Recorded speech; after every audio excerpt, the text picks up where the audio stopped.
Një prej emrave më të njohur të botës së krimit I ka shpëtuar policistë teksa ishte duke kryer disa vizita mjekësore në spitalin rajonal të Durrësit. Bëhet fjalë për Altin Ndocin, I cili sipas burimeve paraprake ka mundur të arratiset gjatë një kontrolli mjekësor. Ndoci I cili mbaj në qeli që prej muajit maj 2020 me urdhër të SPAK për vrasjen e 4 personave ka goditur punonjësin e sigurisë, I cili ishte I vetëm në derën e dhomës së mjekut që po e vizitonte dhe është larguar më pas me shpejtësi. Me njëherë pas ngjarjes, forcat e policisë janë vënë në kërkim të tij dhe efektiv të shumt janë përshëndruar kryesisht në zonën e Varrezave pasi dyshohet se aty mund të fshihet.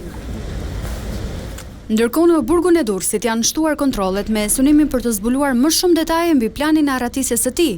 Altin Ndoci akuzohet për vrasjen e 2 vëllezërve Haxhia në Durrës në prill të vitit 2020. Gjithashtu ai akuzohet edhe për masakrën e Bradasheshit, ku mbeti I vrarë vëllai I Erion Alibejt, si dhe për vrasjen e Andi Zulyfit dhe Ardit Uruçit. Ai dyshohet se është pjesë e grupit të çopjave në Elbasan. I arratisuri Altin Ndoci u arrestua në korrik të vitit 2020 gjatë operacionit Plumbi I Art. Ai konsiderohet një person me rrezikshmëri të lartë për shkak të krimeve të shumta ku akuzohet se ka marrë pjesë.